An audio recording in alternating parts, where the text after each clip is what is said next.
అస్పృశ్యత అనేది ఏ వ్యవస్థ నుంచి వచ్చిందో రాజకీయ పార్టీలు బహిరంగపరచాలి. ఈ ప్రపంచంలో ఎక్కడ లేని అస్పృశ్యత ఈ దేశంలో ఏ వ్యవస్థ ద్వారా వచ్చిందో బహిరంగపరచాలి.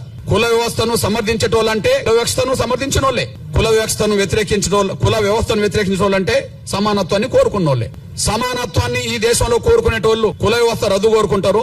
అసమానతలు ఉండాలని కోరుకునేటోళ్ళు కులాన్ని కోరుకుంటారు, ఉండాలని కోరుకుంటారు. ఈ ఉండాలని కోరుకునే వాళ్ళు ఎవరో బహిరంగంగా రావాలి. కుల వ్యవస్థ రద్దు కోరుకునేటోళ్ళు ఎవరో బహిరంగ రావాలి. అది సంస్థలైనా వ్యక్తులైనా రాజకీయ పార్టీలైనా ఎవరైనా ఈ విషయంలో బహిరంగ రావాలని డిమాండ్ చేస్తున్నా. నేను ఇంత మాట మాట్లాడడానికి కారణం ఏంటంటే ఏ తీర్పు అయితే సుప్రీంకోర్టు ద్వారా వచ్చిందో, ఒకనాడు సుప్రీంకోర్టుకు చీఫ్ జస్టిస్ గా పనిచేసిన మన తెలుగు ప్రముఖుడు, ఒకనాడు సుప్రీంకోర్టుకు చీఫ్ జస్టిస్ గా పనిచేసిన మన తెలుగు ప్రముఖుడు, మాజీ చీఫ్ జస్టిస్ కోకా సుబ్బారావు,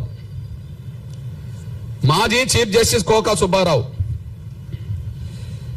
ఈ తెలుగు నేల మీద అంబేద్కర్ గురించి, అంబేద్కర్ భావజాలం గురించి పరిచయం చేసిన మొదటి పుస్తకం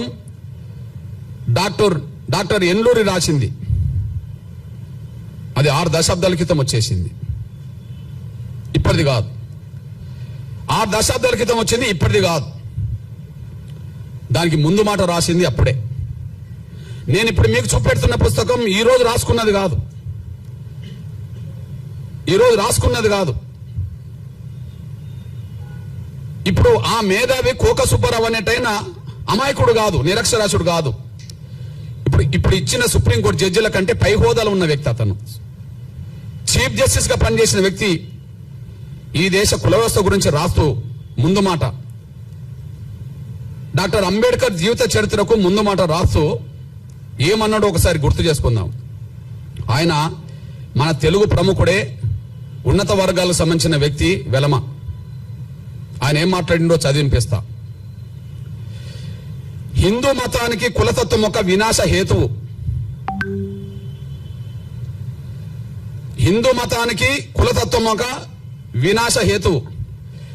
కులతత్వానికి రాజ్యాంగ చట్టంలో ఎలాంటి ప్రసక్తి లేకపోయినా అది ఏదో ఒక రూపంలో తాండవిస్తూనే ఉంది.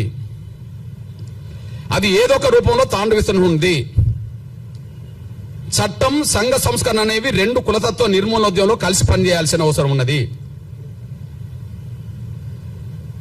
కుల వివక్షత పాటించద్దని చట్టం చెప్తున్నది, కానీ కుల వివక్షత పాటించద్దని ప్రధానంగా రాజకీయ పార్టీలు, వ్యవస్థ నడిపే సంస్థలు బలంగా ముందుకు రావట్లేదు, దళితులు తప్ప. అందులో గొప్ప మాట రాశాడు.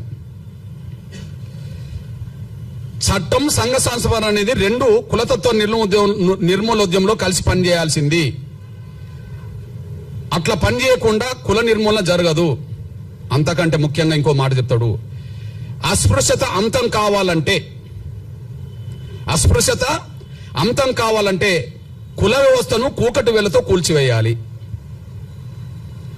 అస్పృశ్యత అంతం కావాలంటే కుల వ్యవస్థను కూకటి వేలతో కూల్చివేయాలి. ఎందుకంటే అస్పృశ్యతకు కుల వ్యవస్థే మూల కారణం. ఇది నేను రాసింది కాదు. ఇప్పుడు ఇచ్చిన సుప్రీంకోర్టు జడ్జిల కంటే పెద్ద ఆయన చీఫ్ జస్టిస్ హోదాలో 16/4/1968 ఈ ముందు మాట రాశాడు. మళ్ళీ చెప్తున్నా, అస్పృశ్యత అంతం కావాలంటే కుల వ్యవస్థను కూకటి వేలతో కూల్చివేయాలి. ఎందుకంటే అస్పృశ్యత కుల వ్యవస్థనే కారణం.